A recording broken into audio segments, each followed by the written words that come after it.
अस्सलाम वालेकुम, very good morning, welcome to new Pakistan. मैं हूं आपके साथ अनवार खान और मैं हूं आपके साथ ज़रियाब इरफान। नॉन फाइलर्स की मोबाइल फ़ोन सिमें बंद करने का फैसला किया है। जो लोग टैक्स दे सकते और नहीं दे रहे हैं, अब ऐसे नॉन फाइलर्स की सिम्स को ब्लॉक किया जाएगा। इसी हवाले से मजीद बात करेंगे। माहिर मैशत एहसन मलिक साहब ने हमें ज्वाइन किया है। एहसन साहब, बहुत शुक्रिया आपके वक्त के लिए।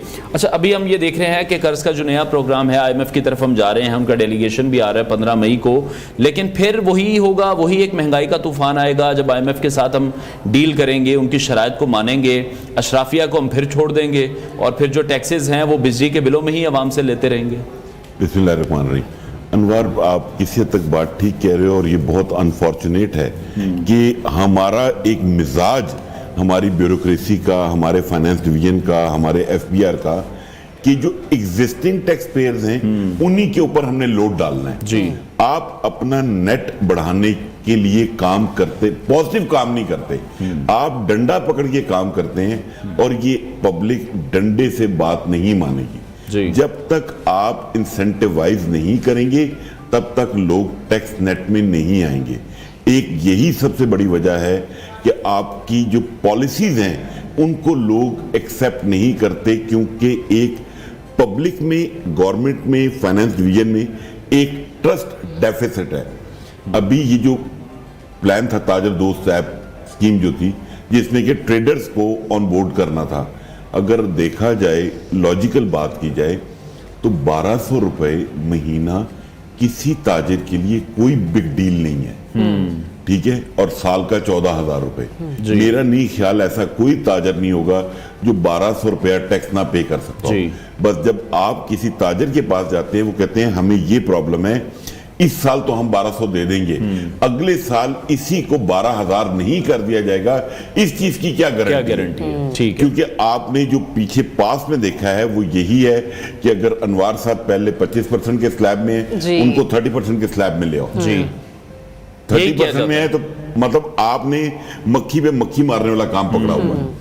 आपको जब तक इंसेंटिवाइज नहीं करेंगे लोगों को, और मतलब उसकी एक सिंपल, एक बहुत अच्छी एग्जांपल है, वो जिसका भी आइडिया था, जो PRA ने, जो आप रेस्टोरेंट्स में खाना खाने जाते हैं जी, पहले आप कैश बिल पे करते थे, आपको 16% GST चार्ज होती थी जी, और वो आप कैश पे करते थे, पता नहीं वो रेस्टोरेंट वाला पे करता था या नहीं करता था। एग्जैक्टली। अब आप अपना डेबिट कार्ड, क्रेडिट कार्ड देते हैं तो आपको 11% का वेवर मिलता है, और हर बंदा जी डेबिट कार्ड से या क्रेडिट कार्ड से पेमेंट करता है। मलिक साहब, ये जो अभी आप टर्म बता रहे हैं ना, हमने देखा था कि FBR ने सिलसिले में बड़े बड़े सेमिनार्स ऑर्गेनाइज किए थे, बहुत कॉर्पोरेट इवेंट्स भी किए थे लोगों को अवेयरनेस दिलाने के लिए कि अगर आप इस तरीके से यूज करते हैं या इस तरीके से चलते हैं तो FBR को खासी मदद मिलेगी। जिसपे हमने ये भी देखा था कि लोगों के लिए आपने जिस इंसेंटिव की बात की ना, वो एक टोकन मनी के आप अपनी लिस्ट लें, आप देखें, आपको पता चलेगा कि आपने जिस जगह से ग्रॉसरी की है आया कि वो FBR में रजिस्टर्ड है या नहीं है, और फिर वो आप अपना जो कूपन होता था वो FBR के अंदर अपना टोकन नंबर डाल दिया करते थे, और मंथली उसके ऊपर एक लॉटरी टाइप हमने देखा था कि मामला चल रहा था। तो आप इस चीज की भी बात करें कि जो आम लोग हैं, जो एक नॉर्मल कंज्यूमर है, वो भी टैक्स रजिस्ट्रेशन की तरफ आए। बिल्कुल आना चाहिए, उसके बगैर हमारे मुल्क का सर्वाइवल नहीं है। बट मैं ये कहता हूँ, आपने एक चीज मिस की कि ये जो ट्रस्ट डेफिसिट है ना, सबसे पहले इसको खत्म करना है। मैं समझता हूँ ये आज प्राइम मिनिस्टर साहब या फाइनेंस डिवीजन ये ऐलान कर दे कि ये ताजर दोस्त के तहत जो लोग रजिस्टर्ड होंगे वो 5 साल के लिए इसी परसेंटेज पे चलेंगे, तो वो कोई कानून उन पे इसकी परसेंटेज को नहीं बढ़ाएगा।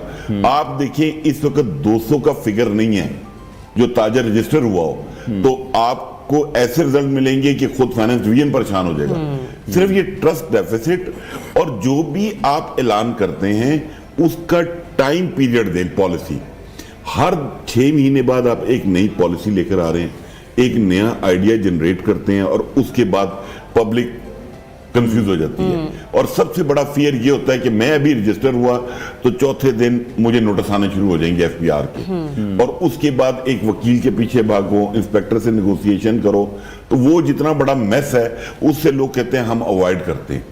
ठीक है, और जिस तरह से अभी आपने ताजरों की बात की है, हम जिम्मेदारों की बात कर लें, इंडस्ट्रियलिस्ट की बात कर लें, तो फिर भी यही कहा जाता है कि सबसे ज्यादा जो टैक्स कलेक्ट होता है वो जो सैलरी जिन लोगों को मिलती है, जो मुलाजिम हैं, मुलाजमत कर रहे हैं, वहां से सबसे ज्यादा टैक्सेस जनरेट हो रहे हैं। इजी टारगेट है ना जी, जो आप रजिस्टर्ड हैं, मैं रजिस्टर्ड हूं, At the spot आप deduction भी हो पे रही है कर रहे हैं जी। सैलरी में, बट एज ए जो मैं इनकम शो कर रहा हूं, आपके लिए सबसे आसान काम है आप उसकी परसेंटेज बढ़ा दें और उससे आप अपना आईएमएफ को एक फेस दिखाएं कि जनाब हम यहां से आपका टारगेट पूरा कर लेंगे। ठीक है, ठीक है। अभी जैसे अभी आईएमएफ आपने अभी जिक्र किया 15 मई को आ रहा है।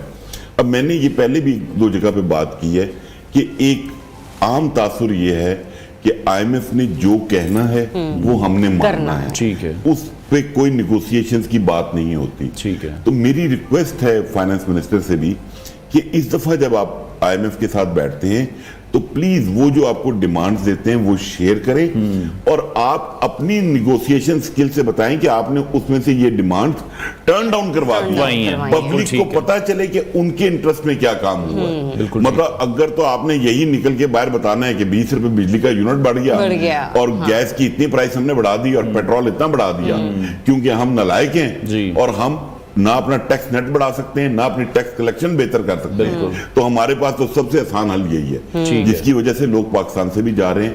अच्छा भाई साहब, एक आसान हल लोग ये भी कहते हैं कि प्राइवेटाइजेशन भी जो है ना हमारी इकोनॉमी को बड़ा सूट कर सकता है। आपको लगता है कि अगर कुछ इदारों की निजकारी का मामला फौरी तौर पर हल हो जाए तो इससे बड़े ही कुछ खातिर ख्वाह हम लोगों को फवाइद मिल जाएंगे? क्योंकि हमने देखा भी रिसेंटली बिलावल भुट्टो साहब की भी स्टेटमेंट थी, उन्होंने कहा कि अगर वफाकी स्टील मिल गवर्नमेंट से नहीं चल रही है तो वो सिंध को दे दे, हम खरीदने को तैयार हैं। वो बिलावल साहब और सिंध गवर्नमेंट की तो शायद मेरा ख्याल है, मुझे नहीं पता क्या इंटेंशन होगी, बट जो स्टील मिल की जो लैंड है वो बहुत प्राइस है उसकी। अच्छा। तो शायद उनके लिए वो ज्यादा अट्रैक्शन हो बनिस्बत उस फैक्ट्री के और कितना टेन्योर गुजार चुकी है पीपल्स पार्टी और ये नून लीग वाले मिलके, तो अभी तक तो इनसे ये सेटल नहीं हुआ। अल्टीमेटली आपको प्राइवेटाइजेशन की तरफ जाना है, अपना एक्सेस बैगेज अपने ऊपर से उतारना है और उसके बाद ताकि आप स्मूथली आगे चल सके। जैसे अभी ये ऑयल के लिए आपने देखा होगा ये सऊदीज जो आए थे, तो आप गवर्नमेंट ने 1-2 SROs किए हैं कि कोई भी कंपनी वो यहाँ पे ऑयल को इंपोर्ट कर सकती है और फिर यहां से एक्सपोर्ट भी करेगी और उसके बाद पाकिस्तान में भी वो सप्लाई दे सकती है। ठीक है। बैक एंड पे स्टोरी वो ये है कि आप अपनी जान छुड़ाना चाहते हैं डॉलर की बाइंग से कि पेट्रोल के लिए जो ऑयल के लिए आपने पेमेंट्स देनी होती हैं। ठीक है। बात ये है कि थोड़ा सा गवर्नमेंट सिर्फ इतना करे कि लोगों को अगर ऑन बोर्ड कर लेना, मतलब आपके पास भी बहुत अकले कुल लोग बैठे हैं लेकिन बाहर भी समझदार लोग बैठे हुए। ठीक है। अच्छा मलिक साहब, अब भाई एक बहुत बड़ा चैलेंज है आईएमएफ के उस जंगल से निकलना भी हमारे लिए, आने वाले सालों में भी हमें लग रहा है कि बहुत मुश्किलात होंगी। तो आपको लगता है फिर एक्सपोर्ट्स पर उस तरह से काम नहीं हो रहा, एनर्जी सेक्टर पर उस तरह से काम नहीं हो रहा, हम सस्ते मंसूबे नहीं लगा रहे बिजली बनाने के, साथ ही साथ फिर हमें ये भी देखना है कि जो मकामी सतह पर कुछ नए प्लान्स ऐसे डेवलप किए जाएं, नया बिजनेस ऐसा स्टार्ट किया जाए जिससे पाकिस्तान में ही पैसा रहे। अनवार बात यह है एनर्जी सेक्टर में काम करने की जरूरत है और उसके बाद ये जो बिजनेस के लिए एनवायरनमेंट, इस सारी चीजों के लिए ट्रस्ट डेफिसिट खत्म होना बहुत जरूरी है। ठीक है। एक फ्रेंडली एटमॉस्फेयर आपको देना है और प्लस आप कहते हैं बिजनेस अपॉर्चुनिटीज को यहाँ पे अवेल करें। 60 रुपए 65 रुपए बिजली के यूनिट में आप क्या काम करेंगे और मतलब कैसे कंपीट करेंगे मार्केट को। बिल्कुल ठीक है। आपको बेसिकली चीजों को इस तरीके से लेकर चलना चाहिए जैसे मैं समझता हूँ SIFC बहुत अच्छी डायरेक्शन में जा रही है। IT को, मिनरल्स को, एग्रीकल्चर को उन्होंने जो फोकस किया है वो मेरे ख्याल में आने वाले टाइम में उसके बड़े पॉजिटिव और दूरस नताइज पब्लिक को मिलेंगे। ठीक है। बट अगर ये जो थोड़ी बहुत गड़बड़ नीचे लोग करते हैं, जैसे अभी रिसेंटली FBR में भी हुआ। बिल्कुल, मैं उसी तरफ आना चाह रहा था कि FBR के भी कुछ ऑफिसर्स को OSD बनाया गया, तो ये FBR के अंदर क्या चल रहा है? ये FBR में बहुत अनफॉर्चुनेट हुआ, लेकिन जो जनरली बाय करते हैं हम, वो अपेरेंटली ये लग रहा है कि शायद फाइनेंस मिनिस्टर साहब को ना वो कोशिश की जा रही है कि वो ना चल पाए, क्योंकि आप अभी ये देखिए ये जो अप्रैल का टारगेट था कलेक्शन का 63 बिलियन की उसमें शॉर्टफॉल आई है। तो मतलब ये नाकामी किसकी होगी? फाइनेंस मिनिस्टर की। और आपने एन बजट से पहले आपने तमाम इंपॉर्टेंट लोग जो बजट में एक कलीदी किरदार अदा करते हैं उनको फारग कर दिया आपने। और मजे की बात यह है कि प्राइम मिनिस्टर अपनी कॉन्फ्रेंस में कहते हैं کہ ہم نے جو کرپشن پہ لوگوں کو فارغ کیا ہے ان کا کڑا احتساب ہوگا, سب کچھ ہوگا.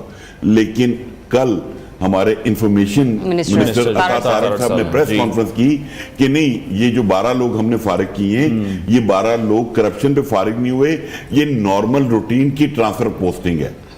تو بات یہ ہے کہ اسٹیٹمنٹس بھی میچ نہیں کر رہی, اسٹیٹمنٹس بھی میچ نہیں کر رہی. آپ ہیسٹینس میں چیزیں کرتے ہیں اور اس کے بعد ان کو کور کرنا شروع کرتے ہیں. ابھی امیڈیٹلی فائنانس منسٹر کو چاہیے کہ وہ انٹروین کرے, اور اس کے بعد جو ان کے گریونسز ہیں, جو یہ 12 لوگ, جو کیونکہ ایک اوپینین یہ بھی ہے کہ جو چیئرمین ایف بی آر صاحب ہیں وہ 6 ماہ بعد ریٹائر ہو رہے ہیں, وہ پوٹینشل جتنے بھی چیئرمین ایف بی آر تھے ان سے سینئر, ان کے ساتھ ان کو انہوں نے سائیڈ لائن کرنے کی کوشش کی کہ ان کو کنٹینیوٹی ملے, یا ان کے جو دوسرے پارٹنر ہیں آپ کہہ لیں ممبر آپریشن میر بادشاہ خان صاحب, وہ شاید ٹھیک ہے نیکسٹ سلاٹ میں آنا چاہے. ٹھیک ہے, بہت شکریہ ماہر معیشت احسن ملک صاحب ہمارے ساتھ ان کانورسیشن تھے. ناظرین پروگرام کا وقت ختم ہوا ہے. ناظرین انشاءاللہ اگلے ہفتے آپ سے پھر ملاقات کریں گے. اپنا بہت سارا خیال رکھیے, اجازت دیجیے, اللہ حافظ.